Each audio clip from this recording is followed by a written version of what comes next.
Ready? Okay. Fellow Zimbabweans, I address you tonight on the back of a meeting I held today with the nation's Security Forces Command element.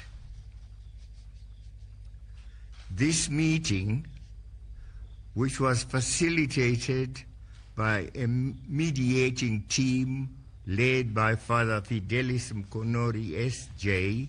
of the Catholic Church, followed an operation mounted by the Zimbabwe Defense Forces in the week that has gone by, and which was triggered by concerns arising from their reading of the state of affairs in our country and in the ruling ZANU-PF party. Whatever the pros and cons of the way they went about registering those concerns, I, as the President of Zimbabwe and as their Commander-in-Chief, do acknowledge the issues they have drawn my attention to, and do believe that these were raised in the spirit of honesty and out of deep and patriotic concern for the stability of our nation and for the welfare of our people. As I address you, I'm also aware of a whole range of concerns which has come from you all as citizens of our great country, and who thus deserve our untrammeled attention. Today's meeting with the command element has underscored the need for us to collectively start processes that return our nation to normalcy, so all our people can go about their business unhindered in an environment of perfect peace and security, assured that law and order obtain and prevail as before, and endure well into the future. If there is any one observation we have made and drawn from events of the past week, it is the unshakable pedestal upon which rests our state of peace, law and order, amply indicating that as Zimbabweans, we are generally a peaceably disposed people, and with a givenness to expressing our grievances and to resolving our differences by ourselves, and with a level of dignity, discipline, and restraint so rare to many other nations. This is to be admired. Indeed, such traits must form the pith of our national character and personality. Yes, a veritable resource we summon and draw upon in times of vicissitudes. The operation I have alluded to did not amount to a threat to our well-cherished constitutional order, nor was it a challenge to my authority as head of state and government. Not even as Commander-in-Chief of the Zimbabwe Defense Forces. To the man, the command element remained respectful and comported with the dictates and mores of constitutionalism. True, a few incidents may have occurred here and there, but these are being corrected. I'm happy that throughout the short period, the pillars of state remained functional. Even happier for me, and arising from today's meeting is a strong sense of collegiality and comradeship, now binding the various arms of our security establishment. This should redound to greater peace and also an abiding sense of security in communities and in our entire nation. Among the issues discussed is that relating to our economy, which, as we all know, is going through a difficult patch. Our great concern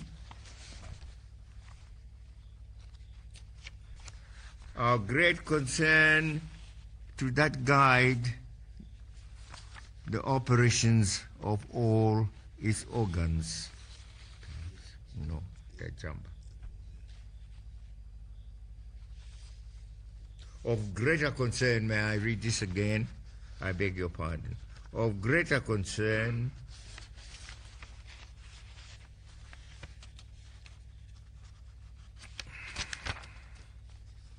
to our commanders are the well-founded fears that the lack of unity and commonness of purpose in both party and government was translating into perceptions of inattentiveness to the economy. Open public spurts between high-ranking officials in the party and government, exacerbated by multiple conflicting messages from both the party and government, made the criticisms leveled against us inescapable. Amidst all this, flagship projects already adopted by government stood stalled or mired in needless controversies. All this now has to stop as we inaugurate a new work culture and pace which will show a strong sense of purpose and commitment to turning around our economy in terms of our policies. Zimasit government remains committed to improving the social and material conditions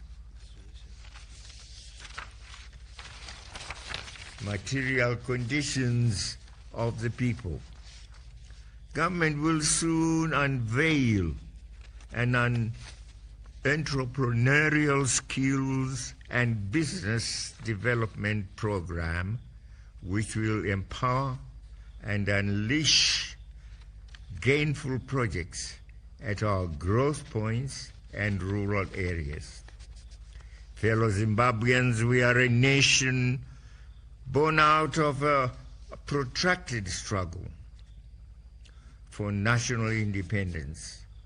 Our roots lie in that epochal struggle whose goals and ideals must guide our present and structure our future. The tradition of resistance is our collective legacy, whose core tenets must be subscribed by all across generations and across times. Indeed, this too was a great concern for our commanders, who themselves were makers of that revolution, and often at very tender ages and at great personal peril. We still have in our various communities veterans of that founding struggle, who might have found the prevailing management of national and party issues quite alienating. This must be corrected without delay, including ensuring that these veterans continue to play central roles in the lives of our nation. We must all recognize that their participation in the war of liberation exacted lifelong costs, which, whilst hardly repayable, may still be assuaged and ameliorated. In respect of the party and the party issues raised both by the commanders and by the general membership of ZANU-PF, there too stand acknowledged. These two stand acknowledged. They have to be attended to with a great sense of urgency. However, I am aware that as a party of liberation, ZANU-PF has over the years written elaborate rules and procedures that guide the operations of all its organs and personnel.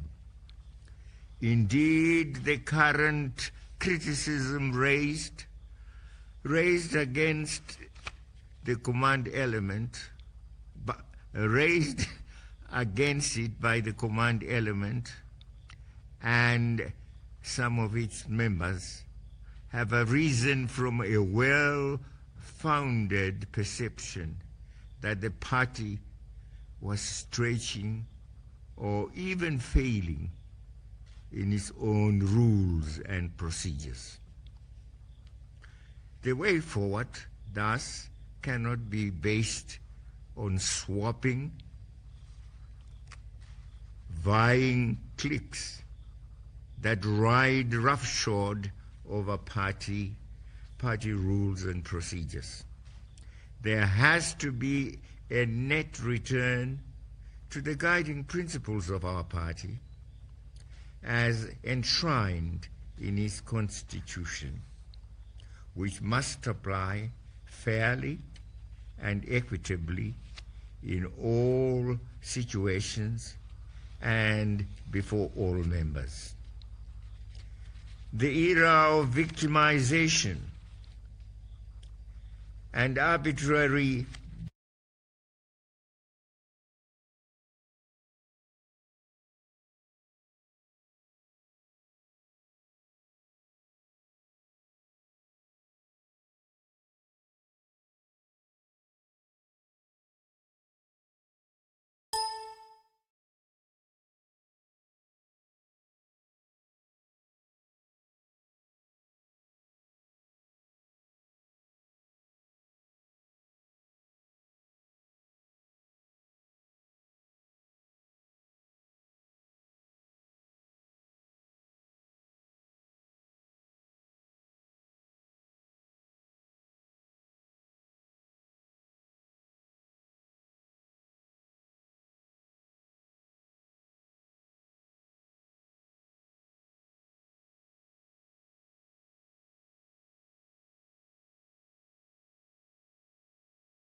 roadmap that seeks to resolve once and for all any omissions or contradictions that have affected our party negatively. The Congress is due in a few weeks from now. I will preside over its processes, which must not be prepossessed by any acts calculated to undermine it or to compromise the outcomes in the eyes of the public. As I conclude this address, I am aware that many developments have occurred in the party or have been championed and done by individuals in the name of the party. Given the failings of the past and the anger these might have triggered in some quarters, such developments are quite understandable. However, we cannot be guided by bitterness or vengefulness, both of which would not make us any better party members or any better Zimbabweans.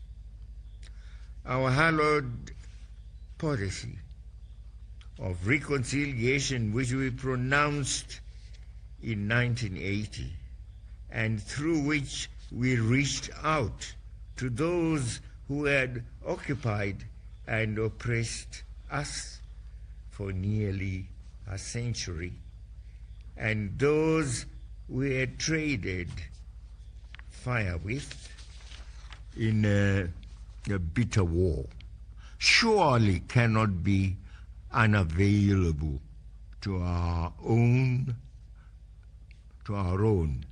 both in the party and in our nation.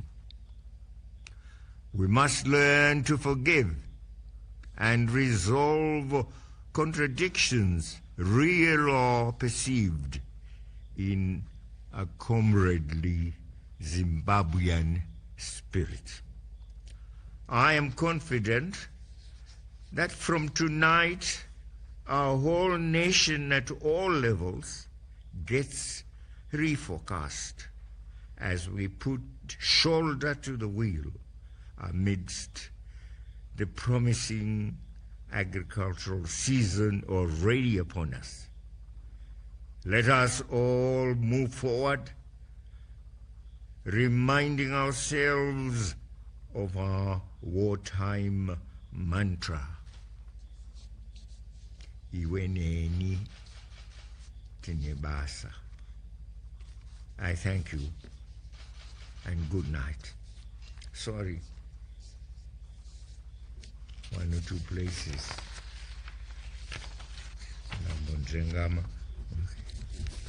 I hope we can correct that. It's a long speech. Tatenda. Asante sana. Siyabonga.